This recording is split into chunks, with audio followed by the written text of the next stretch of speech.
Hey everybody, welcome back to our channel. Today we are on the west side of Charlotte in a cemetery called Forest Lawn West, and we are here for just one gravesite. I want to tell you the very interesting but really sad story about Daisy and Violet Hilton. The Hilton sisters were born in 1908 in Brighton, England, to an unwed mother named Kate Skinner. Co-joined at the hip and fused at the pelvis, the doctor said that the girls would only live for a few weeks. Kate believed the girls were unnatural and unholy and said that they must be God's punishment for her transgressions. In disgust, she sold them to a midwife named Mary Hilton, who named the girls Daisy and Violet. Mary saw a real potential of opportunity in the girls, and for a while she kept them in the back room of a pub to be poked and prodded by anyone willing to pay 2 cents in admission. In 1911, Mary took the girls on a tour throughout Britain and later across sideshows in Europe. Eventually, they traveled to the United States. The twins were a roaring success on the 1920s vaudeville circuit. They led what has been described as a hummingbird's life, enjoying color and glitter and constantly on the move. Crowds were not only fascinated by their co-joined status, but they were also impressed with their talents. Violet played a saxophone and Daisy played a violin, and both girls were skillful tap dancers. They appeared alongside icons like Charlie Chaplin and Bob Hope.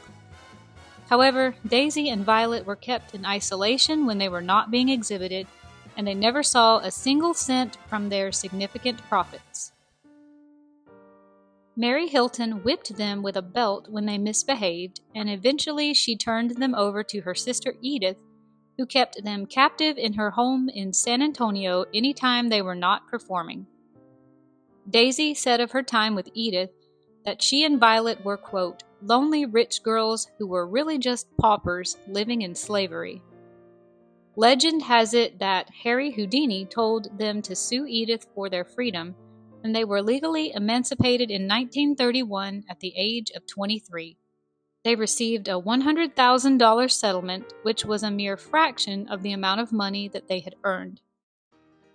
In the 1930s, the newly freed sisters struck out on their own and added burlesque performances to their repertoire. Although for decades they had steady work, their personal lives were frequently complicated by their unusual situation. Then, after World War II, the popularity of vaudeville and sideshows lessened, and opportunities started drying up. The Hilton sisters had talent and notoriety and had even starred in 2 Hollywood films, but by the 1960s, they couldn't seem to earn a penny. The sisters published an autobiography in 1942 titled The Lives and Loves of the Hilton Sisters. This was during the time that Violet was engaged to a musician, but their marriage application was rejected in 21 states, which eventually caused the pair to split up. The New York City Corporation Council declared that it was illegal to issue a marriage license to, quote, 2 persons, which was surprising because New York is usually so calm about such unique cases like this one. Violet eventually became engaged to another performer, and they charged people 25 cents to attend the wedding ceremony. The marriage was later annulled, leading people to suspect it was all done as a publicity stunt. Daisy was also married for a short time to an actor, but that marriage did not last either. By this point, the Hilton sisters were really struggling to find work. They toured for a while at drive-in theaters trying to promote their newest movie, Chained for Life, but it was largely considered a flop. They tried opening a food stand in Miami, but that failed also. They came to Charlotte, North Carolina, and tried to connect with Philip Morris of the Morris Costume Empire in hopes of arranging bookings at theaters and shopping centers, but there weren't many takers for that.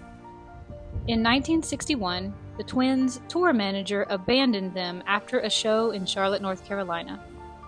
Daisy and Violet were destitute and saw no other path forward in the entertainment industry.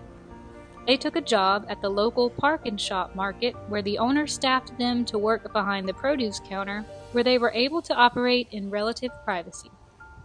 The owner later said that few of his customers ever even realized the sisters were attached. Daisy and Violet worked at the grocery store until 1969, when they became ill and died suddenly at 60 years old of the Hong Kong flu. This strain of influenza killed about 100,000 people in the United States that year. They were found by friends who hadn't heard from them for a few days, huddled over a heating grate in their home. The sisters' meager funds could not cover the cost of a tombstone, so they share a gravesite with Troy Thompson, a young man who died in Vietnam.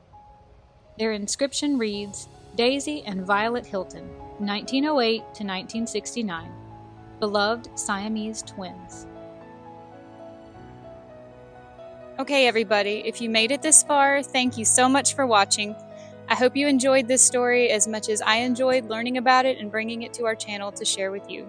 It's a really sad one, but it's also a really important one in the development of Charlotte's history, and I think it needs to not be forgotten. All right, everybody, I'll see you another day in another adventure. Bye-bye.